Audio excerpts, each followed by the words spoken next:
बिस्मिल्लाहिर्रहमानिर्रहीम अस्सलाम वालेकुम। Welcome to Technogenius. आज जिस टॉपिक पे हम डिस्कशन करेंगे वो है फ्यूल सेल टेक्नोलॉजीज। आज मैं आपको बताऊंगा कि बेसिक्स ऑफ फ्यूल सेल कैसे वर्क करता है, फ्यूल सेल की एडवांटेजेस क्या हैं, डिसएडवांटेजेस क्या हैं, इसको अगर हमने मतलब कि ये किन किन टेक्नोलॉजीज में बहुत यूजफुल है और कहाँ कहाँ पे ये इम्प्लीमेंट हो चुका है। तो सबसे पहले fuel cell basically an electromechanical device है जो कन्वर्ट करती है केमिकल एनर्जी को इलेक्ट्रिकल एनर्जी में। यानी कि ये बिल्कुल बैटरी की तरह डिवाइस है। इसके अंदर एक साइड पे पॉजिटिव साइड है, एक नेगेटिव साइड है। जो पॉजिटिव साइड है उसको हम एनोड कहते हैं, जो नेगेटिव साइड है उसे कैथोड कहते हैं। और एनोड और कैथोड उसी तरह एग्जैक्टली सेम स्ट्रक्चर है जिस तरह बैटरी का स्ट्रक्चर है, लेकिन फर्क ये है कि बैटरी बेसिकली चार्ज होती है और उसके बाद वोल्टेज या इलेक्ट्रिसिटी जनरेट देती है आपको आउटपुट पे, जबकि फ्यूल सेल के अंदर हम इनपुट पे फ्यूल दे देते हैं। और फ्यूल बेसिकली हाइड्रोजन गैस होती है, एथेनॉल हो जाता है, मिथेनॉल हो जाता है। यानी कि कोई भी फ्यूल हम इसे इनपुट पे गैस की फॉर्मेशन में इनपुट पे दे देते हैं। अब वो जो फ्यूल होता है ये एक केमिकल रिएक्शन करता है और उस केमिकल रिएक्शन में जो वो एनर्जी रिलीज करता है वो इलेक्ट्रिसिटी की फॉर्मेशन पे आउटपुट में मिल जाती है। और जबकि जो उसके बाई प्रोडक्ट बनती है वो वाटर बन जाता है। तो इन शॉर्ट ये बेसिकली इसके अंदर अगर मैं हाइड्रोजन को एज ए फ्यूल दूं तो ये क्या करता है, ये ऑक्सीजन को लेता है और हाइड्रोजन ऑक्सीजन से रिएक्ट करती है और वाटर बना देती है और उससे जो एनर्जी रिलीज होती है वो इलेक्ट्रिसिटी प्रोड्यूस करती है। सही है। अब हम बेसिक्स की तरफ चले जाते हैं कि जो हमारे पास अगर आप इसकी कंपोजिशन की बात करें, जो नॉर्मल वे में आप किसी भी कन्वेंशनल फ्यूल की बात करें तो कन्वेंशनल फ्यूल क्या करता है, वो पहले बर्न होता है, बर्न होने से हीट प्रोड्यूस करता है, उस हीट से मैकेनिकल एनर्जी प्रोड्यूस होती है और उस मैकेनिकल एनर्जी से इलेक्ट्रिकल एनर्जी प्रोड्यूस होती है। जबकि फ्यूल सेल में सिंपल एक केमिकल रिएक्शन होता है, कोई हीटिंग प्रोसेस नहीं, कोई मैकेनिकल एनर्जी नहीं, यानी कि डायरेक्टली केमिकल प्रोसेस है और उस केमिकल प्रोसेस से एनर्जी रिलीज होती है और वो in the form of electricity निकल जाती है। और फ्यूल सेल में जो एनर्जी प्रोड्यूस होती है वो बेसिकली डीसी की फॉर्मेशन में होती है, यानी कि कैथोड और एनोड की फॉर्मेशन में पॉजिटिव और नेगेटिव चार्जेस देती है। नॉर्मली फ्यूल सेल की एफिशिएंसी 65% होती है, जबकि हम इंजन वगैरह की बात करें तो उसकी 19 या 18% तक एफिशिएंसी होती है। सही है। एक और फ्यूल सेल का एडवांटेज ये मिलता है क्योंकि इसके अंदर कोई वो कंबशन नहीं हो रही, कोई बर्निंग नहीं हो रही, तो कोई सल्फर डाइऑक्साइड, कोई सल्फर मोनोऑक्साइड, कोई कार्बन डाइऑक्साइड, कोई कार्बन मोनोऑक्साइड कुछ भी नहीं ये जनरेट करता है। दूसरी चीज, क्योंकि इसके अंदर कोई मैकेनिकल मोशन नहीं हो रही, तो जब मैकेनिकल मोशन नहीं हो रही तो इसका मतलब यह है कि इसके अंदर कोई वाइब्रेशन नहीं है, कोई नॉइज नहीं है, कोई जो है ये फिजिकल सिस्टम को डैमेज नहीं कर सकता। तो ये एक एडवांटेजेस फ्यूल सेल में हमारे पास आ जाता है। तीसरी चीज, फ्यूल सेल क्योंकि बैटरी नुमा कोई चीज होती है, तो ये इसको हम बेसिकली घरों के करीब लगाते हैं, यानी कि ये डिस्ट्रीब्यूटेड जनरेशन वाला मैकेनिज्म करते हैं। तो इसमें अंदर कोई इंफ्रास्ट्रक्चर नहीं चाहिए आपको, ट्रांसमिशन का कोई डिस्ट्रीब्यूशन का इंफ्रास्ट्रक्चर नहीं चाहिए, ये डायरेक्टली जनरेट करता है और इलेक्ट्रिसिटी कंज्यूम कर लेता है। अगर हम इस बेस पे इसको कहें और साथ इसकी को जनरेशन करें, यानी जो एनर्जी जनरेट हो रही है उसे दोबारा रीयूज कर लें, तो इसकी ओवरऑल एफिशिएंसी 80% तक चली जाती है। अब इस ब्लॉक डायग्राम में आपको अंडरस्टैंडिंग होगी कि जो कन्वेंशनल कंबशन इंजन होता है ये पहले केमिकल एनर्जी ये इसके अंदर प्रोड्यूस होती है, वो कंबशन होती है तो हीट प्रोड्यूस होती है, उस हीट से मैकेनिकल मोशन प्रोड्यूस होता है और उस मैकेनिकल मोशन से इलेक्ट्रिसिटी प्रोड्यूस होती है। जबकि फ्यूल सेल में सिंपल केमिकल एनर्जी से इलेक्ट्रिकल एनर्जी प्रोड्यूस की जाती है। ठीक है। उसके बाद आप अगर हिस्ट्री की बात कर लें, हिस्टोरिकल बैकग्राउंड की फ्यूल सेल की बात करें, तो ये बेसिकली 160 इयर्स ओल्ड टेक्नोलॉजी है। ये बेसिकली 1839 में ग्रूव एक साइंटिस्ट था जिसने एक बैटरी बनाई थी जिसका नाम था गैसियस वोल्टिक बैटरी, और जो बेसिकली फ्यूल सेल बाद में मॉडर्न टेक्नोलॉजी में हम उसे फ्यूल सेल कहते हैं। इसके बाद अगर एडवांसमेंट की बात करें तो जो फ्यूल सेल यानी कि 1939 के बाद 1839 के बाद जो फ्यूल सेल जो मार्केट में या इंट्रोड्यूस किया गया वो 1.5 वोल्ट का सेल था जो 50% एफिशिएंट था, और जो मोंड एंड लैंगर जिन्होंने ग्रूव टेक्नोलॉजी की एडवांसमेंट की थी।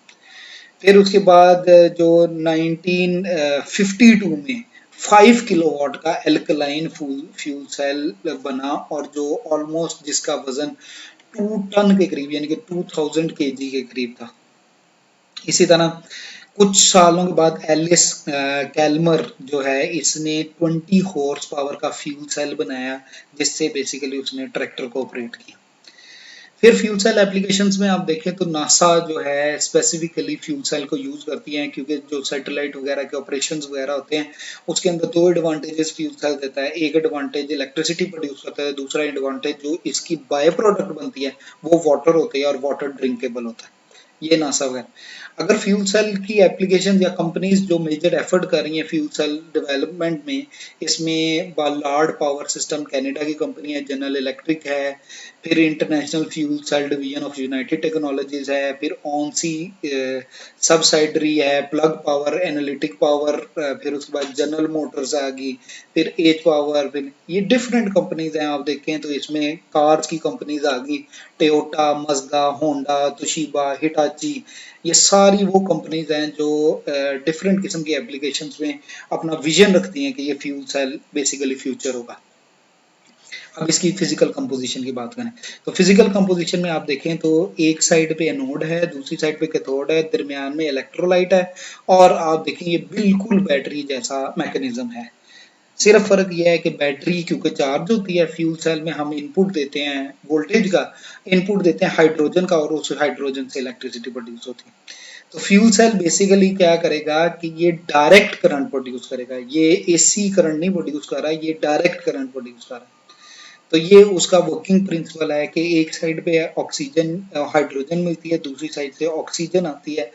ये जो हाइड्रोजन आती है इसके अंदर स्पेशल मेम्ब्रेन होती है।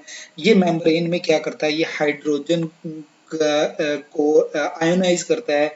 जो फ्री इलेक्ट्रॉन होते हैं ये ऊपर मूव कर जाते हैं, नीचे से हाइड्रोजन की जो आयन शेप है वो आगे जाती है, आके ऑक्सीजन होती है तो वो ऑक्सीजन के साथ रिएक्ट करती है और H2O बना देती है। ये इसका वर्किंग प्रिंसिपल है। तो आप इसकी अगर फिजिकल स्ट्रक्चर देखें तो आपको नजर आएगा कि ये देखो, ये प्रोटॉन ट्रांसपोर्ट है, यानी कि ये हाइड्रोजन का इंजेक्ट हुआ, और हाइड्रोजन के बाद जो आपके पास फ्री इलेक्ट्रॉन बने वो ऊपर चले गए, और जो प्रोटॉन बने यानी कि जो हाइड्रोजन विद चार्ज बना वो आगे चला गया। दूसरी साइड से इनटेक हो रहा है एयर का, वो एयर और ये जो आयोनाइज्ड हाइड्रोजन है ये दोनों मिलते हैं तो ये H2O बन जाता है, जो वाटर वेपर की फॉर्मेशन में चले जाता है, और जो एनर्जी प्रोड्यूस होती है वो इन दी फॉर्म ऑफ हीट आपके पास बाहर आ जाती है, जो आप रीयूज कर सकते हैं। जबकि वो जो चार्ज ट्रेवल होता है वो इलेक्ट्रिसिटी की फॉर्मेशन में जाता है, जो 60% है। अगर हम इस हीट को भी यूज कर लें तो ये ओवरऑल एफिशिएंसी इसकी 80 से अबव चली जाती है।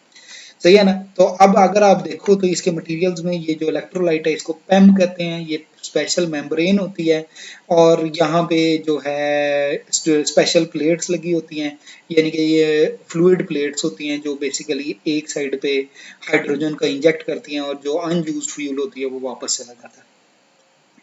सही है ना। तो वर्किंग प्रिंसिपल क्या है कि सिंपल H2 इनपुट पे आती है तो 2H का जो पॉजिटिव आइन है वो बाहर निकल आता है और 2 इलेक्ट्रॉन बाहर निकल आते हैं।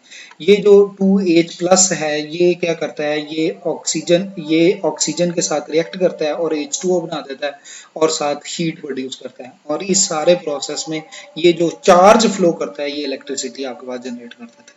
तो ये आप मैकेनिज्म आप देखो, ये हाइड्रोजन आपके पास इनपुट पे गई, हाइड्रोजन इनपुट के बाद उसने फ्री इलेक्ट्रॉन बनाए, वो फ्री इलेक्ट्रॉन ट्रेवल करना शुरू हो गए, ये फ्री इलेक्ट्रॉन से बेसिकली बल्ब एनर्जाइज हो गया, और ये फ्री इलेक्ट्रॉन हाइड्रोजन और ऑक्सीजन मिलके H2O आउटपुट पे आपके पास निकला। ये इसका मेजर प्रोसेस है। ये इसका पूरा वो स्टैक है। अगर आप देखो तो ये डिफरेंट इलेक्ट्रोड्स हैं और इसके दरमियान में ये मल्टी सेल स्टैक बनता है ताकि मैक्सिमम इलेक्ट्रिसिटी इससे प्रोड्यूस की जा सके।